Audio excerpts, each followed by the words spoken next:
life, every day, late at night, not okay. All I want, and I pray, all I need are some better days. Fuck me, I'm looking in the mirror, so foggy, but I've never seen clearer. I don't really think anyone can save me, and honestly I'm not really sure I want saving. I like to be my own worst enemy. There's no risk if you don't try at anything, so I'ma just keep buying everything. See you in the next life, have to be a better me. I don't think that my head's on straight, gotta flip it and grip it and go and get an x-ray.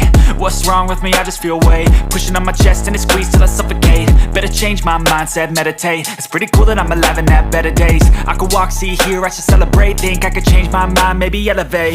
Living life, every day, late at night, not okay. All I want, and I pray, all I need are some better days. Yeah, all I need are some better days. Cause all I want, and I pray, I believe in the better days. I'm kinda stuck between a rock and a hard place. Do I work hard or live at my pace? You're only young once, yeah that's all great, but I also want a future where I'm okay. Living life is doing lots of cocaine. Wait no, it's living with no shame. Wait no, it's sleeping in on Sundays. I guess it's different for each of us and that's okay. Well I just wanna be happy, how to get there? Glad that you asked me. I think it's different for everyone. Some of us need work, others need fun. Some of us need purpose to overcome. But try to do what you love when it's said and done, cause there's so many differences in each of us. Trust your gut, it can show you